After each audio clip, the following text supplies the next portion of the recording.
Hi friends, welcome back to our channel Vani tailors. ఈ వీడియోలో నేను పఫ్ హ్యాండ్స్కి కటింగ్ స్టిచ్చింగ్ చూపిస్తున్నానండి. ఇలా పఫ్ హ్యాండ్స్ కటింగు, అలాగే కింద డైమండ్ షేప్ వస్తుంది హ్యాండ్ దగ్గర. అది ఎలాగో కటింగ్ స్టిచ్చింగ్ అనేది ఈ వీడియోలో చూపిస్తానండి. ఇక్కడ మనము హ్యాండ్ పొడవు అయితే తీసుకోవాలి. నాకు కొలత బ్లౌజ్ కూడా పఫ్ హ్యాండ్సే ఇచ్చారు, కాకపోతే ఇది ఇంకా కొంచెం ఎక్కువ పఫ్ పెట్టమన్నారనమాట. మనం నార్మల్ హ్యాండ్స్ కొలతతోనే పెట్టుకుందామండి. నార్మల్ హ్యాండ్స్ ఎలా తీస్తామో అలాగే. తర్వాత దానికి పఫ్ ఎలా కట్ చేసుకోవాలో చూపిస్తాను ఈ వీడియోలో. హ్యాండ్ పొడవు వచ్చేసి 11 ఇంచెస్ వచ్చిందండి. ఖర్చు కోసం 1/2 ఇంచ్ ఎక్స్ట్రాగా పెట్టుకొని ఆర్ముల్ రౌండ్ డౌన్ చేసుకోవడం కోసము మనము 3.5 ఇంచులు అయితే తీసుకున్నానండి. 3.5 ఇంచులకి డౌన్ మార్కింగ్ అయితే వేసుకున్నాను. వేసుకున్న తర్వాత మనం హ్యాండ్స్ ఫ్రంట్ కొలుచుకొని దానికి ఆ మార్కింగ్ పెట్టుకున్న తర్వాత దానికి 2 ఇంచెస్ అనేది ఎక్స్ట్రా పెట్టుకోవాలి. పెట్టుకున్నాక మనం ఆర్ముల్ రౌండ్ ఎంత వచ్చిందో ఒకసారి చెక్ చేసుకోవాలి. ఆర్ముల్ రౌండ్ చెక్ చేసుకున్న తర్వాత మనం ఇలా టేపుని ఇలా క్రాస్గా పెట్టి ఆ ఆర్ముల్ రౌండ్ ఎంత వచ్చిందో ఆడి వరకు మార్కింగ్ అయితే వేసుకోవాలి. వేసుకున్న తర్వాత మనం 2 ఇంచెస్ అనేది ఎక్స్ట్రా మార్కింగ్ వేసుకోవాలి ఖర్చు కోసం.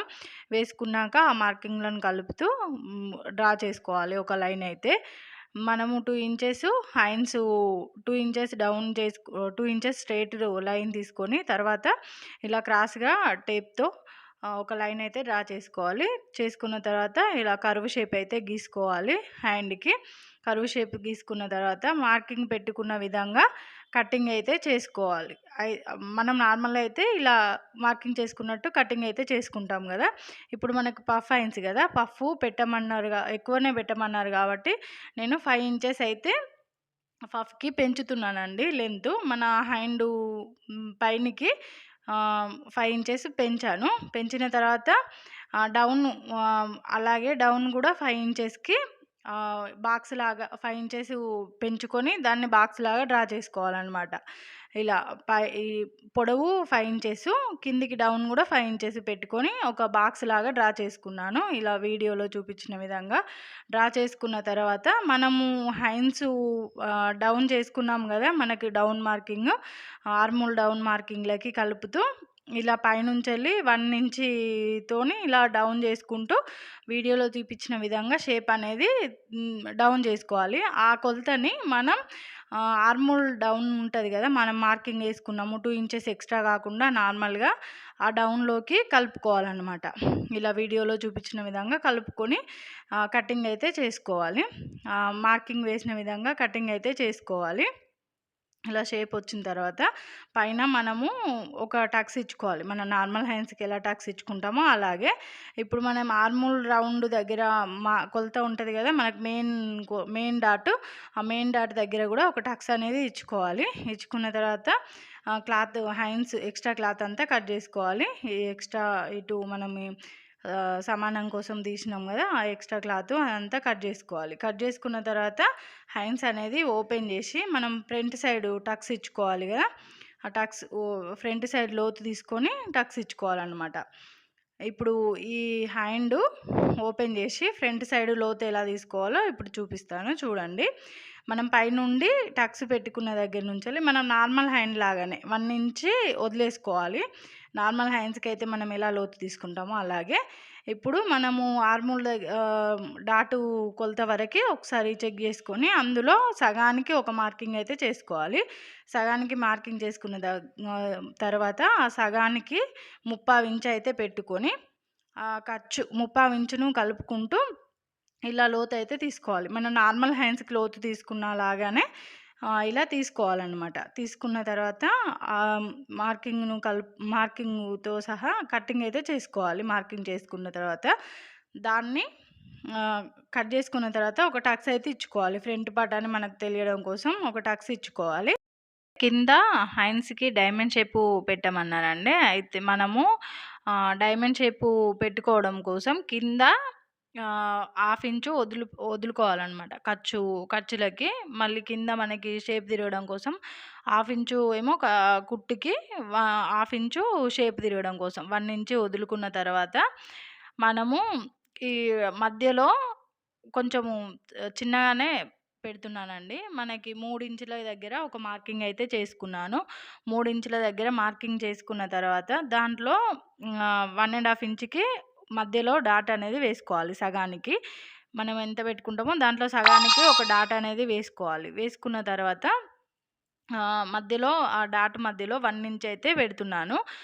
చిన్నగానే రావాలనమాట డైమండ్ షేపు. పెట్టి దాన్ని మధ్యలో డాట్‌ని కలుపుతూ డైమండ్ షేప్ అయితే గీసుకోవాలి. గీసుకున్న తర్వాత దాన్ని కటింగ్ చేసుకుంటున్నాను చూడండి. ఇలా కటింగ్ మనము షేప్ అనేది మన ఇష్టము. పెద్దగా కావాలనుకుంటే ఇంక కొంచెం కలిపి పెట్టుకోవచ్చు. ఇంకా చిన్నగా కావాలంటే ఇంకా సన్నగా తీసుకోవచ్చు. నేనైతే లోపల 1 ఇంచ్ పెట్టి తీసినాననమాట. ఇలా తీసిన తర్వాత లైనింగ్ కటింగ్ అయితే అయిపోయిందండి. దీన్ని మెయిన్ క్లాత్ మీద పెట్టుకొని మెయిన్ క్లాత్ కటింగ్ అయితే చేసుకుందాము. అయితే మెయిన్ క్లాత్ కట్ చేసేటప్పుడు మనం డిజైన్ అనేది చూసుకోవాలనమాట. ఇప్పుడు మనకి 1 మీటర్ క్లాత్ ఇచ్చిర్రు. ఇది మెయిన్ క్లాత్‌లో ఈ పొడవులో నుంచి తీసుకోవచ్చు. కాపోతే మనకి డిజైన్ అనేది పొడవులో వస్తలేదనమాట. డిజైన్ ఫ్లవర్స్ అనేది నీట్‌గా కనిపిస్తలేదు డిజైన్ అనేది. అడ్డంలో వచ్చిందనమాట ఫ్లవర్ డిజైన్ అనేది. ఆ ఫ్లోరల్ డిజైన్‌ని చూసుకొని కటింగ్ అయితే చేసుకోవాలి మనము. దాన్ని ఇలా అడ్డం వేసుకుంటే నాకైతే హ్యాండ్స్ వస్తున్నాయి పర్ఫెక్ట్‌గా. అక్కడ క్లాత్ అనేది చూసుకొని మిగతా క్లాత్‌ని కింది వైపు వేసుకొని 4 ఫోల్డింగ్‌లు వేసుకున్నాననమాట. ఏదైనా మనం హ్యాండ్స్ 4 ఫోల్డింగ్స్ మీదనే కటింగ్ చేసుకోవాలి గదా! 4 ఫోల్డింగ్‌లు అయితే వేసుకొని మెయిన్ క్లాత్‌ని కటింగ్ చేసుకుంటున్నాను. మిగతాది బ్యాక్ పార్ట్ గిట్లా ఆ క్లాత్‌లో వస్తుంది. ఇలా తీసుకున్న తర్వాత 4 ఫోల్డింగ్‌ల మీద కటింగ్ అయితే చేసుకున్నాను. ఇలా ఫ్లవర్ డిజైన్స్ అలా వచ్చినప్పుడు డిజైన్ చూసుకొని కటింగ్ అయితే చేసుకోవాలి. హ్యాండ్స్ కటింగ్ అయితే అయిపోయింది ఫ్రెండ్స్. ఇప్పుడు స్టిచ్చింగ్ అనేది చూద్దాము. ఇలా స్టిచ్చింగు చేసుకునేటప్పుడు హ్యాండ్స్‌ని ఓపెన్ చేసి ఇప్పుడు ఫ్లోరల్ డిజైన్ వచ్చింది కదా! ఆపోజిట్‌గా పెట్టుకొని స్టిచ్చింగ్ అయితే చేసుకోవాలి. ఎందుకంటే మనం ఫ్రంట్ పార్ట్ లోతు కూడా తీసినాం కదా! లోతు తీసినాం కాబట్టి ఆపోజిట్‌గా అనేది పెట్టుకోవాలనమాట హ్యాండ్స్. ఇలా ఓపెన్ చేసుకున్న తర్వాత హ్యాండ్స్‌ని మనకి ఆపోజిట్ వేసుకోవాలనమాట. మనము లోతు తీసుకున్నాం కదా! ఇలా ఓపెన్ చేసుకొని వీడియోలో చూపించినట్టుగా ఇలా ఉల్టా దాని మీదనే ఇలా ఉల్టా వేసుకుంటే మనకి ఫ్రంట్ పార్ట్ లోతు తీసినాం కాబట్టి ఆపోజిట్ వస్తుందన్నమాట. ఇలా వేసుకున్న తర్వాత కుట్టు అనేది వేసుకోవాలి. కుట్టు వేసుకొని ఇప్పుడు మనము డైమండ్ షేప్ తీసినాం కదా ముందు, డైమండ్ షేపు ఎలా కుట్టుకోవాలో ఇప్పుడు చూపిస్తాను చూడండి. ఇలా స్ట్రైట్‌గా కుట్టు అనేది వేసుకోవాలన్నమాట. డైమండ్ షేప్ వరకి నార్మల్‌గా మనము కింది పక్క కుట్టు ఎలా వేసుకుంటామో అలా కుట్టు అనేది డైమండ్ షేప్ దాకా వేసుకుంటూ రావాలి. ఇలా చూపించిన విధంగా ఇలా వేసిన తర్వాత మనము డైమండ్ షేప్ దగ్గర నుంచి వెళ్ళి పాదాన్ని ఇలా పైకి నిడిల్లు కింద ఉంచి పాదాన్ని లేపి ఇలా స్ట్రైట్‌గా కుట్టు అనేది వేసుకుంటూ రావాలి. మనకి మూల ఉంటుంది కదా డైమండ్ షేప్లో తిరిగేటప్పుడు ఆ సూదిని అనేది కిందికే ఉంచి పాదాన్ని పైకి లేపి కొంచెం స్లోగా వేసుకుంటూ రావాలి డైమండ్ షేప్ అనేది. అలా వేస్తేనే మనకి మూల అనేది పర్ఫెక్ట్‌గా తిరుగుతుందన్నమాట. ఆ మూలలు ఉన్న దగ్గర నిడిల్ అనేది కిందికే ఉంచాలి. ఉంచిన తర్వాత పాదాన్ని పైకి లేపి మన క్లాత్‌ని అనేది అడ్జస్ట్ చేసుకుంటూ కుట్టు అనేది ఇలా వేసుకుంటూ రావాలి. కింద షేప్ మనం ఓపెన్ చేస్తాం కదా, కిందికి ఇలాగే షేప్ ఇచ్చుకొని ఇలా పాదాన్ని పైకి లేపి నీడిల్ కిందనే ఉంచుకొని క్లాత్ని సెట్ చేసుకొని కుట్టు అనేది వేసుకోవాలి. ఇలా వేసుకున్న తర్వాత మధ్యలో మనకి ఓపెన్స్ ఉంటుంది కదా, ఆ మధ్యలో ఓపెన్ క్లాత్ ఉంచుతాం కదా, ఆ క్లాత్ ఉంచిన తర్వాత కటింగ్ అయితే చేసుకోవాలి. ఇలా డైమండ్ షేప్ని వీడియోలో చూపించినట్టుగా ఆ మధ్యలో ఉన్న మెయిన్ క్లాత్ అనేది కటింగ్ అయితే చేసుకోవాలి. మనము లైనింగ్ ఎలాగూ కటింగ్ చేసుకునే ఉన్నది కదా, మెయిన్ క్లాత్ అనేది కటింగ్ చేసుకున్న తర్వాత ఇలా మూలలు తిరిగే దగ్గర టక్స్ అయితే ఇచ్చుకోవాలి. ఇలా లోపలికి టక్స్ ఇచ్చుకుంటే మనకి ఫినిషింగ్ అనేది నీట్గా వస్తుంది. ముడతలు గిట్లా రాకుండా లోపలికి మలుగుతుంది అనమాట. మూలలు తిరిగే దగ్గర టక్స్ ఇచ్చుకోవాలన్నమాట. ఇచ్చుకున్న తర్వాత ఇలా మనకు షేపు తీసే దగ్గర మళ్ళీ ఇంకొక కుట్టు అయితే వేస్తున్నాను. మనము ఇలా స్టాండర్డ్‌గా ఉండాలి గదా కుట్టు. లోపలికి రివర్స్ తీసేటప్పుడు ఈ పిన్ను ఏదన్నా దాంతో స్క్రూ డ్రైవర్ దాంతో తీస్తాం గదా లోపలికి. అందుకని ఇంకొక కుట్టు అనేది ఎక్స్‌ట్రా వేసుకుంటున్నాను. వేసుకున్న తర్వాత ఇలా మనము లో ఓపెన్ అయితే చేసుకోవాలి.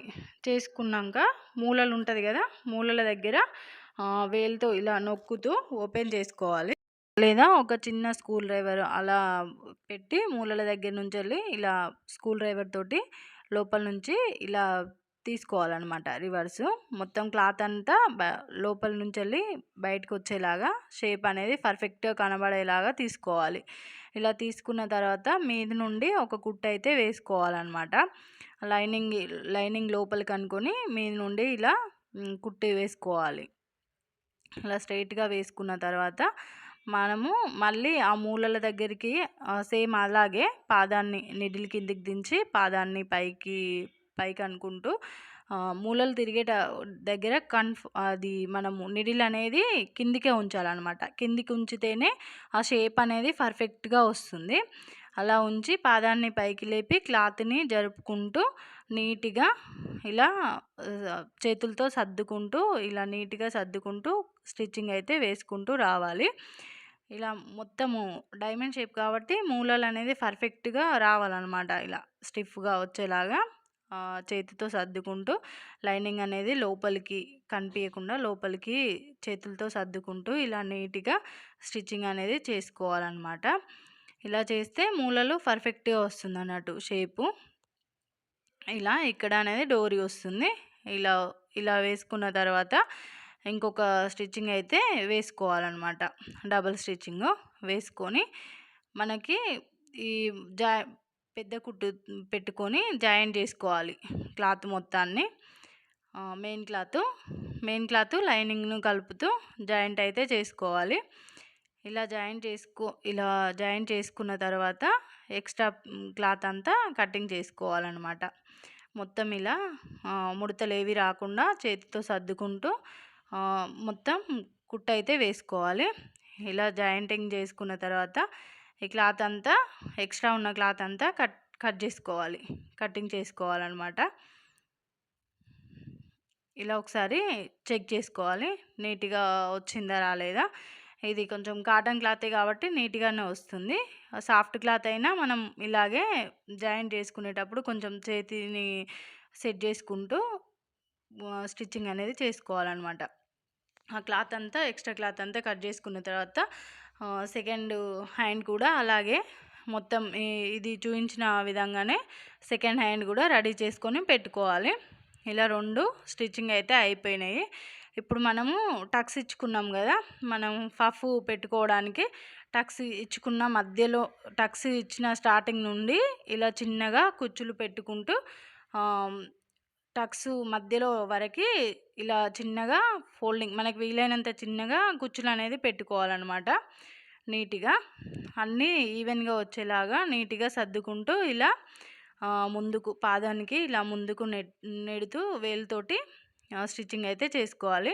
ఇలా మధ్యలో వరకి పెట్టుకోవాలన్నమాట మనము. ఒక సైడు పెట్టుకున్న తర్వాత మన మధ్యలో ఉంటుంది కదా! మధ్యలోకి ఆ టక్స్ మధ్యలో ఇచ్చుకున్నాం కదా మనము మీద అక్కడి నుంచెళ్ళి ఇటు రివర్స్ పెట్టుకోవాలన్నమాట. ఫస్ట్ మనం ఇటు నుంచి పెట్టినాం కదా! ఇంకో సైడు టక్స్ ఇచ్చే దగ్గరికి ఇటు ముందుకు అప్పుడు ముందుకు తోసినాం కదా! ఇప్పుడు వెనక్కి అన్నట్టు ఇలా ఆపోజిట్‌గా పెట్టుకుంటే పఫ్ అనేది నీట్‌గా లేస్తుందన్నమాట. ఒకటి ఇటు సైడ్ నుంచి పెట్టినప్పుడు ఇంకో సైడు అటు సైడు మలుపుకుంటూ సేమ్ ఇది ఎలా పెట్టుకున్నామో అది కూడా టక్స్ ఇచ్చుకున్న దగ్గర వరకే ఇలా ఫోల్డింగ్ చిన్నగా అన్నీ ఈవెన్ సైజ్ వచ్చేలాగా వేలితో పెట్టుకోవాలన్నమాట. వేలితో పెట్టుకోవడము ఇబ్బందిగా ఉంటే చిన్న స్క్రూ డ్రైవర్‌తో అలా పెట్టుకోవచ్చు.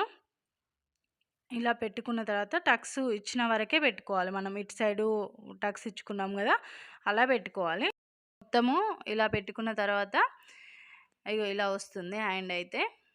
సేమ్ ఇలాగే ఇంకో హ్యాండ్ కూడా అలాగే పెట్టుకోవాలన్నమాట మనము. ఇంకో హ్యాండ్ కూడా అలాగే రెడీ చేసుకోవాలి. సేమ్ ఇలాగే పెట్టుకోవాలి. పెట్టుకున్న తర్వాత మనం బ్లౌజ్కి అనేది జాయిన్ చేసుకుందాము. 2 ఇగో ఇలా సేమ్ రావాలన్నమాట. పఫ్ అనేది నీట్‌గా వచ్చిన తర్వాత మనము హ్యాండ్ అనేది బ్లౌజ్‌కి జాయింటింగ్ అయితే చేసుకోవడం చూపిస్తున్నాను. ఇలా ఫ్రంటు మనము లోతు తీసుకున్నాం గదా! అది అనేది గుర్తు టక్స్ ఇచ్చుకున్నాం గదా! అది చూసుకొని ఇలా ఫ్రంట్ అనేది ఫ్రంట్ సైడ్ వచ్చేలాగా పెట్టుకున్న తర్వాత ఒకసారి మనం చెక్ చేసుకోవాలి. మీద ఇచ్చుకున్న టక్స్ నుంచెళ్ళి మధ్యలో నుంచెళ్ళి ఇలా కొలిచి చూసుకోవాలన్నమాట. హ్యాండ్ జాయింటింగ్ అనేది పర్ఫెక్ట్‌గా వస్తుందా బ్లౌజ్‌కు రావట్లేదో ఒకసారి చెక్ చేసుకోవాలి. ఒకవేళ హ్యాండ్ అనేది కొంచెం క్లాత్ ఎక్స్ట్రాగా ఉందనుకోండి, ఇంకో పఫ్ ఇచ్చే దగ్గర ఇంకొక కుచ్చు అనేది ఎక్స్ట్రా పెట్టుకోవచ్చనమాట. ఇటు సైడ్ అటు సైడ్ ఫోల్డింగ్ చేసుకొని ఇంకొక కుచ్చు అనేది ఎక్స్ట్రా పెట్టుకోవచ్చు. నాకైతే పర్ఫెక్ట్‌గానే వచ్చింది కాబట్టి మధ్యలో నుంచి హ్యాండ్ అనేది ఎప్పుడైనా మధ్యలో నుండి జాయిన్ చేసుకోవాలండి. నార్మల్ హ్యాండ్ అయినా సరే, ఏదైనా పఫ్ హ్యాండ్, ఏ డిజైన్ హ్యాండ్ అయినా, నార్మల్ హ్యాండ్ అయినా సరే మధ్య నుండే జాయింటింగ్ అనేది చేసుకోవాలి. అలా చేసుకుంటేనే మనకి పర్ఫెక్ట్‌గా వస్తుందన్నమాట ఫిట్టింగ్ అనేది. అలా ఒక సైడ్ జాయింట్ అయితే చేసుకున్నాను. చేసుకున్న తర్వాత ఇంకో సైడ్ కూడా సేమ్ అలాగే ఇలా రివర్స్ పెట్టుకొని క్లాత్ అనేది చేతితో సర్దుకుంటూ స్టిచ్చింగ్ అయితే చేసుకోవాలి. ఇలా ఒక సైడ్ చేసుకున్న తర్వాత ఇంకో సైడ్ కూడా అలాగే మనకి క్లాత్ అనేది ఎక్స్ట్రా వస్తే ఇంకొక కుచ్చు అనేది పెట్టుకోవాలి. పర్ఫెక్ట్‌గా వస్తే పర్లేదు. ఇలా చెక్ చేసుకున్న తర్వాతనే వేసుకోవాలన్నమాట. ఇలా హ్యాండ్ అయితే వేసుకున్న తర్వాత ఇంకా డబుల్ స్టిచ్ అయితే వేసుకుంటున్నాను. డబుల్ స్టిచ్ వేసేటప్పుడు ఎప్పుడైనా మనకి కొంచెం క్లాతు కుట్టేటప్పుడు కొంచెం అటు ఇటుగా వస్తుందనుకోండి, దాన్ని సెట్ చేసుకుంటూ ఇంకో కుట్టు అయితే వేసుకోవాలి. కొంచెం లోపలికి ఆ కుట్టు అనేది లోపలికి వచ్చిందనుకోండి, ఇంకోటేమో దాని పైనుండి కొంచెం జరుపుకుంటూ వేసుకోవాలన్నమాట. ఫస్ట్ టైం వేసే వాళ్ళకైతే కొంచెం లోపలికి బయటకి వస్తుంటుంది కదా, అది నీట్‌గా వచ్చేలాగా సెట్ చేసుకొని డబుల్ స్టిచ్ అయితే వేసుకోవాలి. వేసుకున్న తర్వాత ఇంకో హ్యాండ్ కూడా సేమ్ ఇలాగే జాయింట్ అయితే చేసుకోవాలి. చేసుకొని హ్యాండ్ అనేది సైడ్ జాయింట్ అయితే చేస్తున్నాను. ఒకసారి చూడండి. ఇలా సైడు నార్మల్‌గా ఒక కుట్టు అయితే వేసుకుంటున్నాను. వేసుకున్న తర్వాత మనం దాన్ని సైజుని బట్టి స్టిచ్చింగ్ అయితే వేసుకోవచ్చు. ఇది మెజర్మెంటు మనం 2 ఇంచెస్ ఉంటుంది కదా, 2 ఇంచెస్ క్లాత్ పెట్టి వేసుకుంటే పర్ఫెక్ట్‌గా వస్తుందన్నమాట. 2 ఇంచెస్ ఎక్స్ట్రా వదిలేసుకొని ఉంటాం కదా, అలా వేసుకుంటే పర్ఫెక్ట్‌గా వస్తుంది. ఇక్కడ చూడండి, సైడ్ జాయింట్ వేసిన తర్వాత పఫ్ అనేది ఇలా నీట్‌గా వస్తుందన్నమాట. సేమ్ ఇలాగే ఇంకో హ్యాండ్ కూడా అలాగే వేసుకోవాలి మొత్తము. వేసుకున్న తర్వాత మనము ముందు డైమండ్ షేప్ ఇచ్చుకున్నాం కదా, దానికి డోరీ పెట్టి డిజైన్ అయితే పెడుతున్నాను. దానికోసమని క్లాత్ని క్రాస్ పీస్ లాగా కట్ చేసుకోవాలి మనం డోరీ కుట్టుకోవడం కోసము. ఇలా క్రాస్ పీస్ లాగా 1 ఇంచ్ అలా పెట్టుకొని కటింగ్ అయితే చేసుకోవాలి. దాన్ని సన్నగా డోరీ రివర్స్ తీయడం కోసం మనం క్లాత్ని రివర్స్ పెట్టుకొని ఒక కుట్టు అయితే వేసుకోవాలి. మనం పాదం ఒక సైడ్ వన్ సైడ్ ఉంటుంది కదా పాదము, ఆ పాదము అంతా కూడా కాదు, ఇంకా సన్నగా వేసుకోవాలన్నమాట. వేసుకున్న తర్వాత స్టిచ్చింగ్ వేసుకొని ఎక్స్ట్రా ఉన్న పీస్ అనేది కట్ చేసుకోవాలి. కట్ చేసుకున్న తర్వాత మనకి డోరీస్ తీసుకోవడానికి ఇప్పుడు అవైతే వస్తున్నాయి కదా, అది లేని వాళ్ళు ఇలా నిడిల్తో కూడా తీసుకోవచ్చు. నిడిల్ని ఒక సైడు ఇలా వీడియోలో చూపించినట్టుగా మనము పెట్టుకున్న తర్వాత దాన్ని లోపలికి తీసుకోవాలన్నమాట. రివర్సు పెట్టి నీడిల్ని లోపల నుంచి తీయాలి. క్లాత్ని వెనక్కి అనుకుంటూ మనం నాడ ఎక్కించుకుంటాం కదా, అలాగే మనము నాడ ఎక్కించుకునేలాగానే ఇలా పెట్టుకొని తీసుకోవాలన్నమాట నీడిల్తోటి. తీసుకున్న తర్వాత ముందు కొంచెం క్లాత్ని ఇలా వేలితో ఇలా అనుకుంటూ రివర్స్ అయితే తీసుకోవాలి. ఇలా మొత్తము బయటకు వచ్చేలాగా రివర్స్ తీసుకోవాలన్నమాట. క్లాత్ని కొంచెం వెనక్కి అనుకుంటూ తీస్తే వస్తుంది.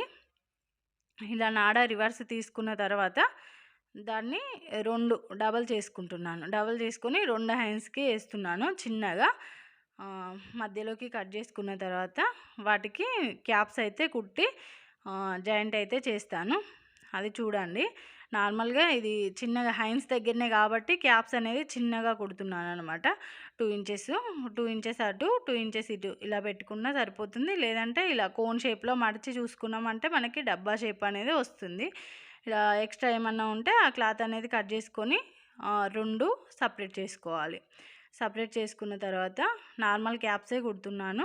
ఇలా కోన్ షేప్లో పెట్టుకొని మధ్యలో ఇలా పెట్టిన తర్వాత మధ్యలో కొంచెం రఫ్ ఇచ్చుకోవాలన్నమాట. రఫ్ ఇచ్చుకొని ఇలా ముందు కూడా కొంచెం రఫ్ ఇవ్వాలి. ఇలా కోన్ షేప్లో డబల్ ఫోల్డింగ్ మీద కోన్ షేప్లో కుట్టుకోవాలి. ఇలా రిటర్న్ తీసుకుంటే రివర్స్ తీస్తే ఇలా క్యాప్స్ అనేది వస్తుంది. సేమ్ అలాగే ఇంకో సైడ్ కూడా సేమ్ ఇలా అలాగే కుడుతున్నాను. ఇలా కోన్ షేప్లో మడిచి కొంచెం ఇక్కడ రఫ్ ఇచ్చుకోవాలండి. లేదంటే కొంచెం ఇలా ఊడిపోతుంది అన్నట్టు రివర్స్ తీసినప్పుడు. అలాగే చివరికి కూడా ఇలా రఫ్ ఇచ్చుకోవాలి. రఫ్ ఇచ్చుకున్న తర్వాత దాన్ని ఓపెన్ చేసుకుంటే ఇలా వస్తుంది. దీన్ని ఇలా పెట్టి ఇగో ఇలా కూడా పెట్టుకోవచ్చు. అయితే నేను అలా పెట్టట్లేను, ఓపెన్ చేసి పెడుతున్నాను. డిజైన్ అనేది మన ఇష్టం, మనం ఎలా అంటే అలా సెట్ చేసుకోవచ్చు. నేనైతే ఇలా పెట్టుకోవచ్చు, కాకపోతే నేను ఓపెన్ చేసి దానికి ఒకటి దీనికి ఒకటి ఇలా స్టిచ్ చేసి ముడైతే వేస్తున్నాను. ఇలా పెట్టుకొని రఫ్ ఇచ్చుకోవాలన్నమాట. చిన్నగానే పెడుతున్నాను, హ్యాండ్స్కే కాబట్టి చిన్నగా పెట్టి ఒక ముడేస్తే అదొక డిజైన్ అనమాట. లేదంటే నేను ముందు చూపించిన కదా వీడియోలో అలా అయినా పెట్టుకోవచ్చు. నేనైతే దీనికి ఇలా పెడుతున్నాను డిజైను. ఇలా పెట్టి రెండు వీటికి ఇలా రఫ్ ఇచ్చుకోవాలన్నమాట. రఫ్ ఇచ్చుకున్న తర్వాత క్లాత్ దాన్ని ముడేసి చూపిస్తాను చూడండి డిజైన్ అనేది. ఇంకో హ్యాండ్కి కూడా సేమ్ అలాగే పెట్టుకోవాలి. అయితే ఇది బ్యాక్ సైడు డైమండ్ షేపు ఇవ్వమన్నారండి, టూ హోల్స్ ఇలా. అయితే దానికోసమైనా హ్యాండ్స్కి అలా పెట్టమన్నారు. ఓకే ఫ్రెండ్స్, బ్లౌజ్ అనేది ఎలా వచ్చిందో కామెంట్ చేసి చెప్పండి. వీడియో కనుక మీకు నచ్చినట్టయితే సబ్స్క్రైబ్ చేసుకోండి ఫ్రెండ్స్. పక్కనే ఉన్న బెల్ ఐకాన్ని ఆన్ చేసుకోండి. బాయ్ ఫ్రెండ్స్, ఉంటాను.